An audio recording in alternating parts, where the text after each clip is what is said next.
이 열등감이 내 속에 들어와서 나를 잡게 되어지면 다른 사람들의 조언이나 또 어떤 충고나 이것을 전혀 받을 수가 없다고 하는 거예요. 받으려고 하지를 않는다고 하는 거예요. 이게 열등감의 특징이라고 하는 겁니다. 그리고 또 하나는 이 열등감이 발전되게 되면 이것이 우울증으로 이제 오게 되어진다는 겁니다. 우울증이 심해지게 되면 자기 학대를 하게 되어지는 거예요. 그래서 이분이 이 책에서 이제 결론적으로 하는 말씀이 이런 얘기를 합니다. 열등감이야말로 인간의 세계, 그러니까 이 인간의 이 정신 세계를 무너뜨리는 가장 악한 악성 바이러스다라고 얘기를 합니다. 그만큼 이 열등감이라고 하는 게 우리들에게 미치는 영향이 크다고 하는 것이지요. 약함 때문에 열등감으로 오고 그 열등감이 우울증으로까지 오게 되어지고 우울증이 심하게 되면 자기 학대를 계속 일으키게 되어지고 결국은 정신세계를 파탄시키는 그런 고리가 되어진다고 하는 것이죠. 그런데 오늘 여러분이 본문 조금 전에 읽었던 이 본문을 보게 되면 이 바울의 이 약함에 대해서 말씀을 합니다. 바울의 어떤 이런 그 부족한 거에 대해서 말씀을 하는데 바울은 그런데 그 약함 때문에 열등감에 빠지지를 않아요. 분명 약한 것들이 많이 있는데 오히려 그 약함이 자신을 아주 강한 자로 만든다고 하는 것입니다. 참 역설적이죠. 어떻게 약한 것이 강하게 만들어지냐고 하는 거예요. 세상을 보십시오. 약한 것은 그냥 약한 거예요. 약한 뿐입니다. 약함이 강함이 될 수가 없다는 거예요. 그래서 절망을 하는 것이죠. 열등감은 세상에서 열등감은 그냥 열등감 뿐입니다. 그래서 자기 학대로 빠지게 되어지는 거예요. 열등감이 자기를 굳건하게 세워주는 자긍심을 올려주는 그러지는 않는다는 거예요. 세상은 그냥 열등감은 열등감입니다. 그러나 바울은 이렇게 얘기하는 거예요. 세상에서의 그런 열등감이나 그런 약함, 아니 그거는 주 안에서 예수님 안에서는 이 약함이 강함이 될 수가 있다 이렇게 고백을 하는 거예요. 바울의 이 간증입니다. 바울은 어떻게 해서 이 약함이 강함이 되어졌는지 오늘 말씀을 통해서 은혜를 나누고자 합니다. 먼저요, 이 바울은 자신의 이 신비한 체험을 이제 간증을 하는데 그 간증하는 이유를 쭉 얘기를 하고 있습니다. 왜 이런 신비스러운 간증을 본인이 얘기를 하느냐면은 그때 당시 고린도에, 특히 고린도 안에 있는 고린도 교회 거짓 교사들이 많이 있었습니다. 그리고 거짓 선지자들도 많이 있었는데 그들은 한결같이 나는 하나님으로부터 많은 체험을 받았다. 그리고 계시를 받았다.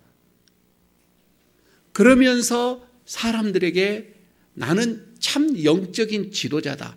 이렇게 얘기를 하는 거예요. 하나님으로부터 계시와 환상을 받았기 때문에 이것이 만연해 가면서 또 하나가 나타나는 것이 그때 당시에 모든 시선이 다 바울에게로 가 있었거든요. 바울에게 집중되어 있었기 때문에 이 거짓 선지자들이나 이 교사들이 바울을 공격을 합니다. 당신은 진짜 사도냐? 사도의 어떤 그 정통성을 가지고 있느냐? 사도로서의 어떤 증명을 해라. 이렇게 하면서 계속 그 사도성에 대해서 공격을 해왔습니다. 그러다 보니까 이 고린도 교회 안에 있는 성도들도 이제 바울에게 그렇게 얘기를 하죠. 정말 예수님의 사도라고 한다면 그 징표를 보여주십시오 라고 바울에게 계속 요구를 했던 것입니다. 그런 상황 속에서 바울은 복음을 위하여서는 내가 이 전하는 이 복음을 위하여서는 내 자신이 사도가 된다고 하는 사도라고 하는 것을 증명해 볼 필요가 있었던 것으로 바울은 생각을 합니다. 그래서 바울은 하나님으로부터 받았던 어떤 이런 환상 그리고 이 계시 이것들을 나는 체험을 했던 것을 이제 간증을 하게 되어지는데 내가 가지고 있는 내가 체험하고 있는 것은 저들이 거짓 선지자들이나 교사들이 가지고 그들이 받았던 그런 체험하고는 비교할 수가 없다라고 하는 것면서 이제 간증을 하게 되는 거예요. 그래서 1절에 보게 되면 오늘 이제 이 말부터 이렇게 열죠. 무익하나마 내가 부득불 자랑하노니 주의 환상과 계시를 내가 말하겠다. 부득불 내가 자랑을 하겠다. 이런 얘기를 하죠. 여기서 여러분 잠깐 좀 이해를 좀 여러분들이 하기 위해서 환상은 뭐고 계시가 뭐냐는 거예요. 환상은 그냥 보여지다 그 뜻입니다. 나타내다 그 뜻이에요. 그러나 계시는 드러내다라고 하는 것입니다. 덮개를 제거하다 그 말에서 나온 거예요. 폭로하다, 알리다 이게 계시거든요. 그러니까 환상은 뭔가를 보여지는 건데 그때 당시는 예수님께서 부활하시는 그 환상을 말할 때에 이 단어를 사용을 했습니다. 그런데 계시는 보여진 것만은 아니거든요. 환상만 국한된 거야. 그거를 뛰어넘습니다. 그래서 보이지 않는 어떤 그 내용, 내막, 어떤 이것까지도 말씀을 하고 있는 거예요. 그래서 여기는 환상을 포함해서 더 한 차원 높은 것을 말할 때 계시라 이렇게 얘기를 하지요. 바울은 지금 자신의 이 환상과 이런 계시를 부득불 말할 수밖에 없는데 그러면서 조심스러운 거예요. 그래서 2절에서 뭐라고 이렇게 얘기를 하느냐면은 자기 자신이 그런 환상을 봤다 이렇게 얘기를 하지 아니하고 그리스도 안에 한 사람을 내가 아는데 라고 자신을 그냥 낮추는 거예요. 자신을 그냥 숨기는 거예요. 그 엄청난 환상을 봤는데 내가 봤다라고도 얘기를 안 합니다. 그리스도 안에 한 사람을 내가 아는데 라고 하면서 조심스럽게 얘기를 하고 있지요. 그게 14년 전에 봤던 거예요. 14년 전에 체험을 했던 것을 얘기를 하는데 셋째 하늘에 가서 봤다고 하는 겁니다. 셋째 하늘을 봤다는 거예요. 셋째 하늘이라 그러면 첫째 하늘이 있고 둘째 하늘이 있다고 하는 거인데 지금처럼 과학이 발달되지 않는 시대에 그때 유대인들은 하늘을 세 개를 봤습니다. 첫째 하늘은 그냥 이 공중을 얘기를 했습니다. 새들이 날아다니고 구름이 이렇게 흘러가는 이거를 첫째 하늘. 두 번째는 큰 어떤 금속판으로 막아놨습니다. 물이 흐르지 않도록 막아놨다는 거예요. 그래서 궁창이 이제 물을 가두어 놓은 거기를 둘째 하늘이라 이렇게 하고 셋째 하늘은 하나님과 천사들이 있는 곳 이렇게 그들은 생각을 했습니다. 그런데 바울이 그 셋째 하늘로 갔다고 하는 거예요. 이끌려 갔다라고 얘기하는 거예요. 거기서 환상을 봤다 이런 얘기를 합니다. 지금 4절에 보게 되어지면 이런 얘기를 하죠. 4절을 보면은 그가 낙원으로 이끌려 가서라고 하죠. 낙원이라고 하면 셋째 하늘을 낙원으로 지금 바울은 표현을 하고 있는 겁니다. 말로 표현할 수 없는 말을 자기가 들었다고 하는 거입니다. 사람이 가 이르지 못한 말이더라는 거예요. 그러니까 이 말씀은 지금은 여기서 이 끌려갔다라고 하죠. 끌려갔다. 셋째 하늘 그 낙원으로 끌려갔다고 하는 거예요. 여기서 끌려가다 이 말은 힘으로 옮기다, 낚아채다 그런 뜻이거든요. 그러니까 이거는 그 시제로 보면 이게 수동태예요. 자기 스스로가 아닌 능동태가 아닌 누군가에 의해서 자력의 스스로가 아니라 불가항력적인 어떤 이런 부참비바가 돼서 자기가 끌려가 버렸던 겁니다. 성령에 이 성령님에 의해서 완전히 지배된 상태를 가리키는 거이죠. 그런데 거기에 갔더니 말로 표현할 수 없는 이 말을 들었다고 하는 거입니다. 그러니까 인간의 언어로서는 그거 도저히 표현할 수가 없다고 하는 거입니다. 그 신비한 그 하나님의 앞에 들었던 그 계시 같은 것도 우리는 천국에 갔다 왔다고 하면은 그냥 말이 아니라 글로도 다 쓰고 할 수만 있는데 나는 이런 것을 봤다 하는데 사실 말로 표현을 못한다. 바울이 이렇게 얘기를 합니다. 거기에 상황을 말로 표현이 안 되더라는 거예요. 인간의 언어로서는 표현할 수가 없더라. 너무 신비스러워서 인간의 말로는 불가능하다. 이렇게 얘기를 합니다. 바울이 부득불 그 얘기를 하면서 이제 차라리 그거를 말은 할 수가 없고 내가 알겠습니다. 내 약함을 내가 자랑하겠다 하면서 바울은 스스로 자기의 연약함을 차라리 자랑을 합니다. 환상을 본 것을 자랑하는 것이 아니라 약함을 자랑을 하겠다는 것입니다. 그러면서 5절, 6절에 그렇게 얘기를 하지요. 내가 이런 사람을 위하여 자랑하겠으나 나를 위하여는 약한 것들 위해 자랑하지 않겠다. 6절을 보십시오. 내가 만일 자랑하고자 하여도 어리석은 자가 되지 아니할 것은 내가 참말을 함이라. 그러면서 그러나 누가 나를 보는 바와 같이 내게 듣는 바에 지나치게 생각할까 두려워하여 내가 그만두겠다. 바울은 놀라운 신비의 체험을 했지만은 결코 자랑하고 싶지가 않다 이거예요. 왜냐하면은 6절에 있는 것처럼 내게 들은 바에 지나치게 생각할까 봐. 그러니까 내가 구체적으로 이 신비스러운 말을 하게 되어지면 체험했던 것을 얘기를 하면 다른 사람들이 나를 생각하기를 보통 사람보다 더 이상적으로 나를 올려서 신격화할까 봐, 나를 신격화할까 봐 내가 말을 자랑하지 못하겠다, 안 하겠다 이렇게 말씀을 합니다. 오히려 약한 것들을 내가 자랑하겠다. 바울의 여러분 약함이 뭐입니까?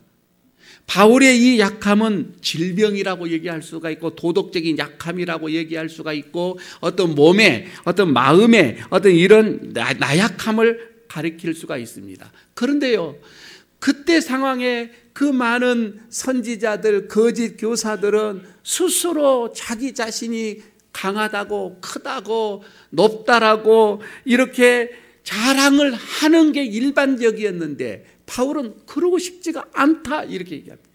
나는 저들처럼 자랑하고 싶지가 않다. 저는 이게 바울의 이 목자로서의 어떤 이런 영성, 이 진실함을 여기서 보여주고 있는 말씀입니다. 그러면서 7절을 여러분 보시기 바랍니다. 7절은 이렇게 얘기하죠. 여러 계시를 받은 것이 지극히 크므로 너무 자만하지 않게 하시려고 내 육체의 가시 곧 사단의 사자를 주셨으니 이는 나를 쳐서 너무 자만하지 않게 하려 하심이라. 바울은요, 셋째 하늘의 체험을 한 후에 육체 가시를 얻었습니다. 바울이 실족하지 않도록 육체 가시를 얻게 되어지는 것, 이거는 하나님의 놀라운 역사다 이 말이에요. 그러니까 셋째 하늘의 신비한 이 체험을 한 후에 이 육체 이 가시를 이것을 주시는 것은 하나님께서는 이 믿음의 브레이크를 만들어 놓은 거예요. 그렇지 않으면 질주해 가는 거이죠.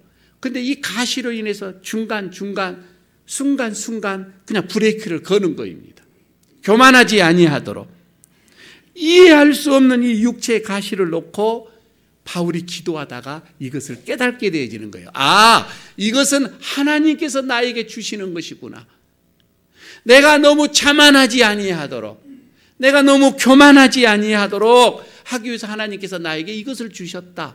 여러분, 여기서 자만하지 않기 위해서 두 번이 나오는데 이 자만은 두 가지 말이 합성어가 된 거예요. 위로라고 하는 말과 들어 올리다라고 하는 말이 딱 하나가 돼서 자만하다는 말이 만들어지는 거예요.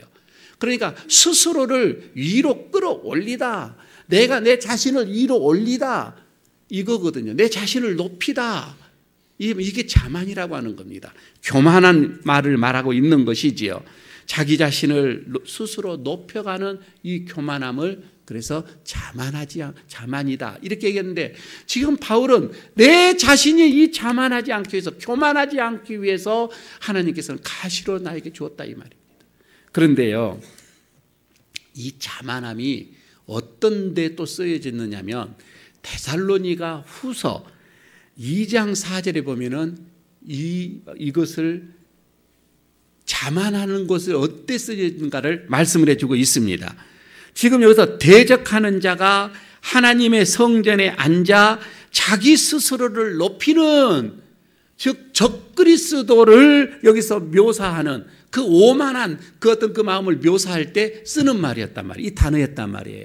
그러니까 지금 바울은 이 단어를 자기에게 지금 사용을 하고 있는 거예요. 적그리스도에게나 쓰는 그 단어를 자신에게 지금 적용을 시키면서 하나님께서 이런 교만한 죄를 범하게 하지 않게 하시려고 나에게 육체의 가시, 즉 사단의 이 사자를 나에게 주었다. 바울은 이렇게 고백을 하고 있습니다. 여러분, 이 가시는 뭐예요? 날카로운 것이잖아요. 문자적으로는 날카로운 막대기 이 말이에요. 그런데 이 가시가 무엇인지는 이 본문에서는 구체적으로 말씀을 하지는 않습니다. 그러나 이 갈라디아서 4장 14절 15절에 보게 되면 뚜렷하게 어렴풋이 또 짐작을 할 수 있는 게 나와요. 바울이 그렇습니다. 4장 14절에 이렇게 얘기하죠. 너희를 시험하는 것이 내 육체에 있다고 하는 겁니다. 그러니까 내 육체에 뭔가 약함이 있는데 사람들이 그걸 보고 시험 든다고 하는 거예요. 여러분, 나의 어떤 그 약함, 바울의 이 약함을 보고서 성도들이 시험 들 정도로의 어떤 뭐가 있는 거예요. 그런데 너희는 나의 이 약함을 업신여기지 않았다. 이런 얘기를 하나 하고요. 15절에서는 또 얘기하죠. 너희가 할 수만 있더라면 너희 눈이라도 빼어서 나에게 주었을 것이다. 바울은 자기의 눈이 안 좋았던 것 같아요. 그러니까 성도들이, 사랑하는 성도들이 할 수만 있으면 내 눈을 빼어서 바울에게 주고 싶어하는 그 마음이 있었던 것 같아요. 그래서 이 두 구절을 보게 되면은 학자들이 그렇습니다. 바울에게는 간질이 있었던 것이 아닌가, 몸에는. 그리고 안질이 있었던 것이 아니냐, 이렇게 해석을 하시는 학자들도 많이 있습니다. 그리고 또 혹자는 이렇게 얘기합니다. 사단의 사자라고 또 이것을 표현을 들어서 바울에게 늘 대적을 하는, 복음을 전하는데 계속 대적을 하면서 어떤 이거 육체에 어떤 이 고난을 주는, 그래서 이것을 대적자들, 가시를 대적자들이라 이렇게도 또 표현을 하는 사람도 있었습니다. 어쨌든 간에 바울은 그렇습니다. 이 가시를 자신을 자만하지 않게 하기 위하여서, 이 가시는 자기를 교만하지 않게 하기 위하여서 하나님께서 부리는 사단의 어떤 이런 사자를 나에게 주었다, 이렇게 고백을 하고 있는 거예요. 참 대단하지요. 내 속에 있는 약함, 내 속에 있는 이 가시를 그는 믿음의 영성으로 본 거예요. 하나님의 어떤 이 선한 뜻으로 바울은 생각을 하고 있는 거예요. 여러분 한번 생각해 보십시오. 나는 어찌합니까? 우리는 어찌합니까? 고난이 나에게 옵니다. 내 몸속에서 어려움이 있습니다. 내 몸속에서 어떤 이런 가시가 있습니다. 고통이 있습니다. 내 삶 속 이런 것들이 일어나면은 왜 이 고난이 나에게 있는지, 왜 이런 가시가 나에게 있는지 그 이유, 하나님의 그 선한 뜻을 찾기보다는 빨리 이것에서 벗어나기를 원하는 거예요. 하루라도 빨리 이것이 해결받기를 원하는 거예요. 우리 모두는 그런 마음이 아니겠습니까? 아니, 그러기 전에, 이것을 벗어나기 전에 하나님의 뜻이 무엇입니까? 이 나에게 이 가시가 있는 하나님의 이 본래 하나의 계획하심이 뭐입니까? 먼저 여러분 우리가 이것만 깨달을 수 있다고 한다면 나에게 임한 이 가시는 더 이상 가시가 아닙니다. 8절을 보시기 바랍니다. 이것이 내게서 떠나가기 위하여 내가 3번 죽게 간구하였다, 이렇게 얘기하죠. 9절을 보시기 바랍니다. 그런데 나에게 이르시기를 내 은혜가 내게 족하도다. 이는 내 능력이 약한 데서 온전하여 짐이라 하신지라.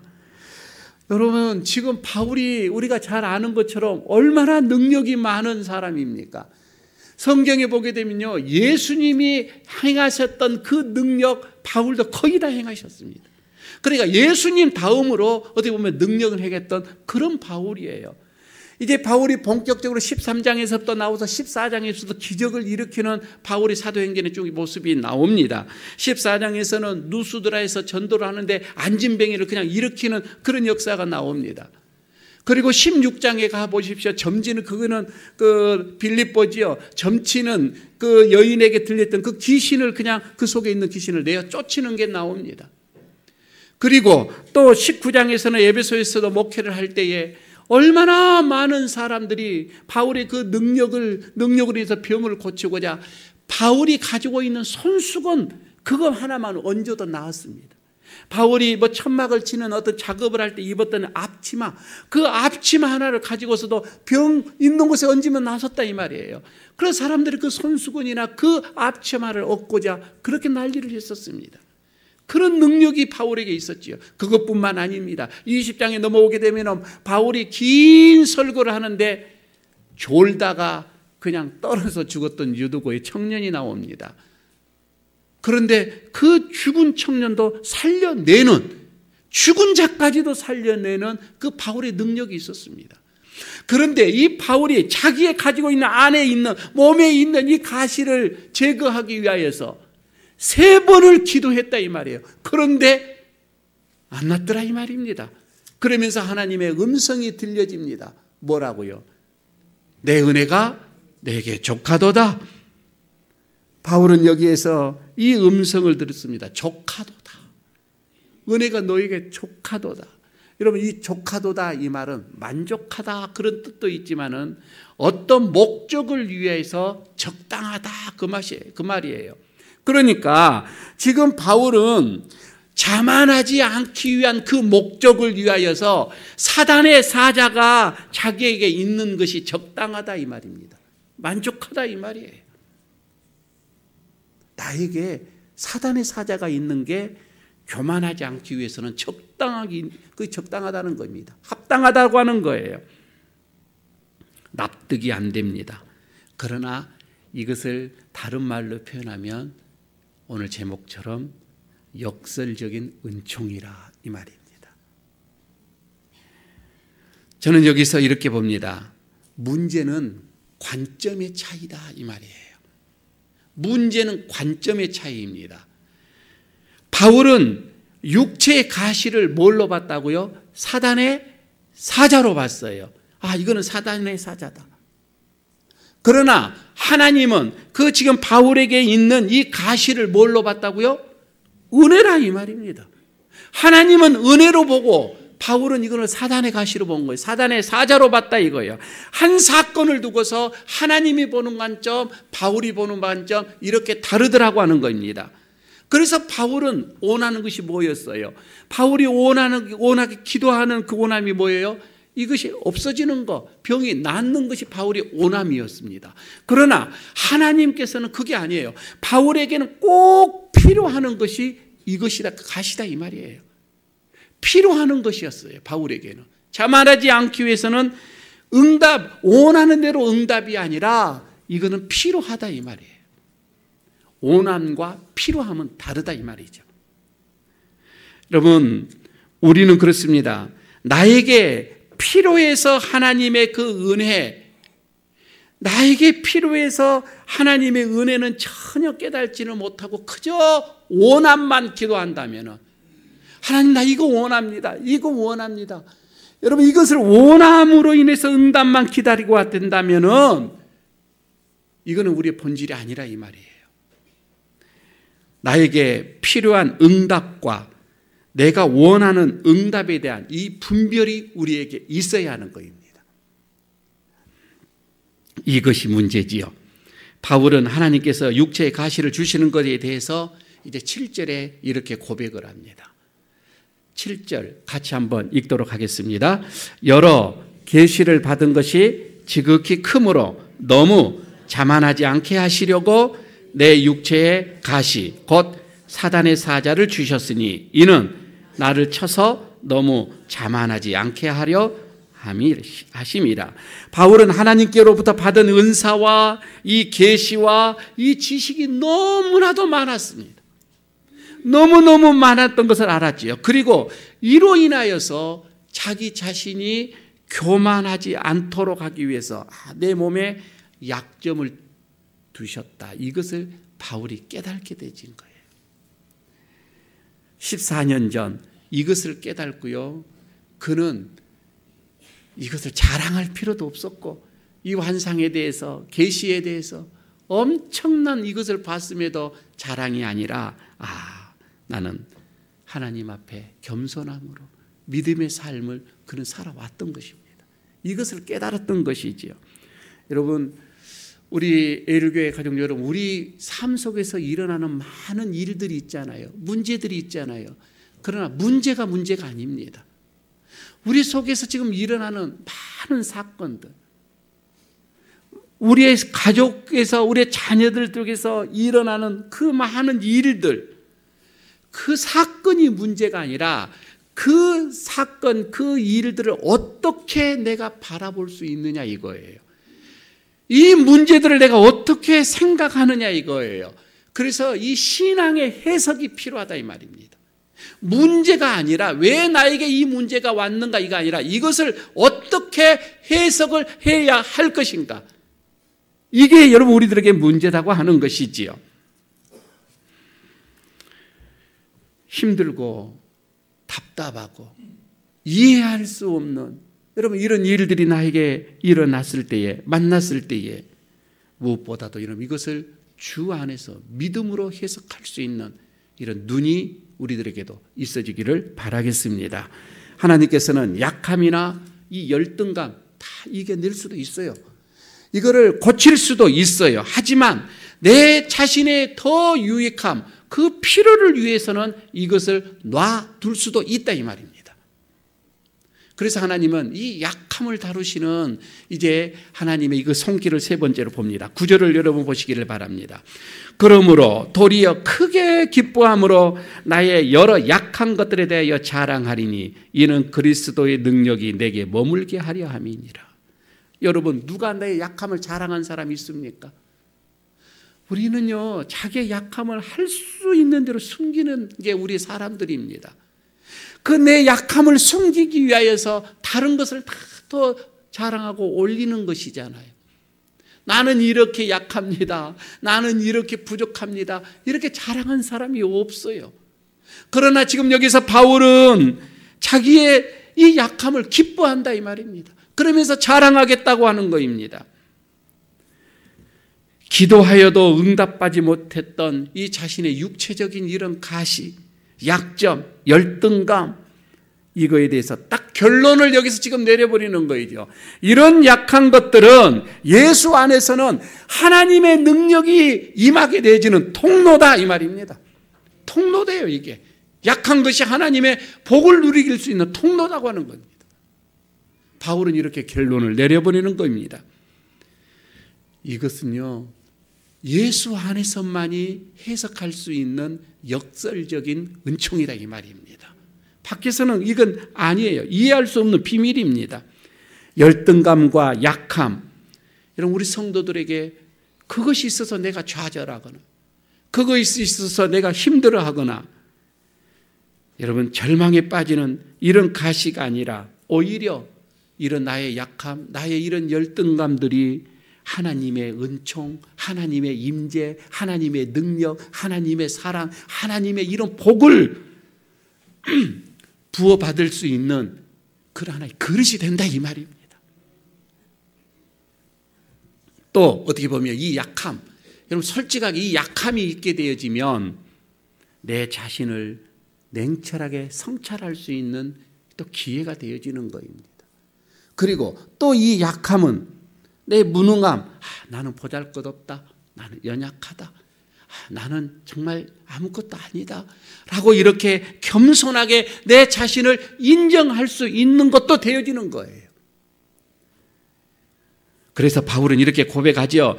나의 여러 약한 것들에 대하여 자랑하느니 이는 그리스도의 능력이 내게 머물게 하려 함이니라.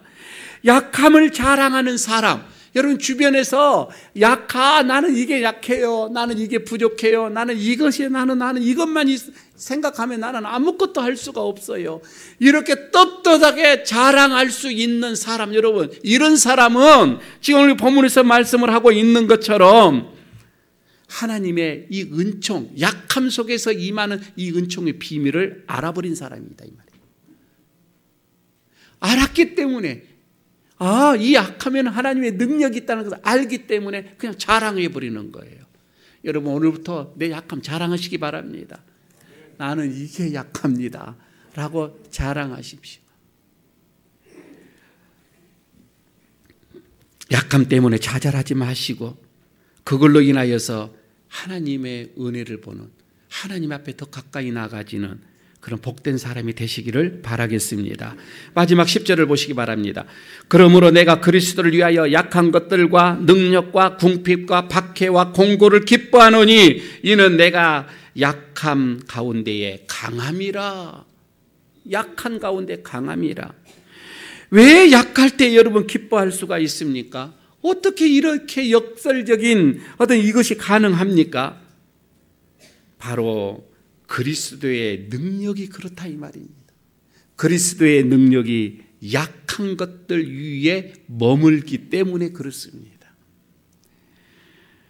세상의 진리는 약한 것은 약한 것입니다. 열등감은 열등감뿐입니다. 그러나 예수 안에서는 그렇지 않습니다. 열등감이나 이런 약함, 이런 가시, 여러분 예수 안에서는 이게 끝이 아니라 이것은 하나님의, 예수님의 그 능력을 공급받을 수 있는 그런 은총이다 이런 말씀입니다. 세상에 알지 못하는 영적인 비밀입니다. 신비스러운 비밀입니다. 하나님께서는 이런 가시를 은혜라고 말씀을 합니다. 왜냐하면 우리가 넘어지지 않게 붙잡아 주기 때문에 그렇습니다. 따라서 한번 하시기 바랍니다. 하나님께서는 우리의 원함을 다 채워주시지 않는다. 그러나 우리를 유익하게 하는 필요는 반드시 채워주신다. 원함과 필요는 달라요. 내 원하는 대로 하나님이 다 채워주시지는 않을 거예요. 그러나 나에게 꼭 필요한 것은 하나님께서는 반드시 채워주실 줄로 믿습니다. 나의 약함이 여러분 무엇입니까? 나의 연약한 이 열등감이 지금 여러분 무엇입니까? 그 열등감을 여러분 내가 감추기 위하여서 그렇게 허세를 여러분 부립니까? 그럴 필요가 없다 이 말입니다. 약한 것 때문에 기죽지 말라 이 말입니다. 나의 이름을 이 연약한 것 때문에 주저앉지 말라 이 말입니다. 약함과 열등감을 모르고 교만하여서 하나님을 참지 않는 것, 여러분 이게 더 불행한 사람입니다. 있으면 있는 대로 그대로 약함을 통하여서 나를 나대게 만들고 나를 강하게 만드는 그런 하나님의 역설적인 이런 은총을 여러분 깨닫는 게 여러분 이게 신앙의 승리다 이 말이에요. 이것이 그리스도 안에서만 누릴 수 있는 은혜입니다. 이 은혜가 우리 모두에게 있어지기를 바라겠습니다. 아버지 하나님 감사합니다. 오늘 역설적인 은총으로 나의 약함이 강함이 되어지고 나의 가시가 은혜가 되어지고 나의 열등감이나 나의 이 부족함이 하나님의 그 놀라우신 은혜가 머물게 하는, 능력이 머물게 하는 또한 이 통로가 되게 해 주심에 감사를 드립니다. 더 이상 나의 가시로 인하여서 슬퍼하거나 좌절하지 않게 하여 주시고 이것이 하나님의 큰 은혜 속으로 들어가는 기회가 되게 하여 주시옵소서. 예수님 이름으로 기도드리옵나이다.